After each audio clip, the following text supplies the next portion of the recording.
বিশ্ববাজারে জ্বালানির দামে চাপ থাকলেও বাংলাদেশ সরকার জ্বালানি ব্যবস্থাপনায় দেখাচ্ছে দূরদর্শিতা, সমন্বয় আর কঠোর তদারকি। সরকারের সবচেয়ে বড় সাফল্য হল পার্শ্ববর্তী দেশসহ বিশ্বের নানা জায়গায় তেলের দাম বাড়লেও বাংলাদেশে তা না বাড়ানোর চেষ্টা এবং পূর্ব পরিকল্পনার মাধ্যমে বাজারকে স্থিতিশীল রাখা। একই সঙ্গে সরকার জানিয়েছে, দেশে জ্বালানি তেলের পর্যাপ্ত মজুত রয়েছে। ইতোমধ্যে 2 লাখ মেট্রিক টনের জাহাজ বন্দরে ভিড়েছে এবং আরও 2 লাখ মেট্রিক টন আসার পথে রয়েছে। সরবরাহ শক্তিশালী করতে উত্তরাঞ্চলের জন্য ভারত-বাংলাদেশ ফ্রেন্ডশিপ পাইপলাইনে চলতি বছরে 4র্থ দফায় ডিজেল সরবরাহ শুরু হয়েছে, যার আওতায় আরও 7,000 মেট্রিক টন ডিজেল আনা হচ্ছে। এতে আঞ্চলিক জ্বালানি সরবরাহ আরও নিরবচ্ছিন্ন হবে।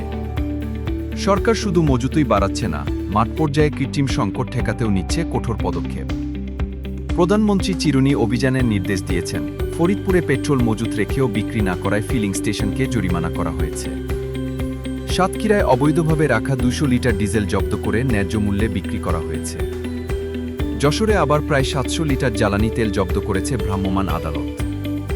এর পাশাপাশি জ্বালানি ব্যবস্থাপনা কার্যক্রমে তদারকি ও সমন্বয় জোরদার করতে দেশের সব পেট্রোল পাম্পে ট্যাগ অফিসার নিয়োগের সিদ্ধান্তও নেওয়া হয়েছে। পরিকল্পিত মজুত, বাড়তি আমদানি, পাইপলাইনে সরবরাহ, কঠোর অভিযান এবং নিবিড় তদারকি সব মিলিয়ে জ্বালানি নিরাপত্তায় একটি দায়িত্বশীল, সক্রিয় এবং জনমুখী ব্যবস্থাপনা গড়ে তুলছে বাংলাদেশ সরকার।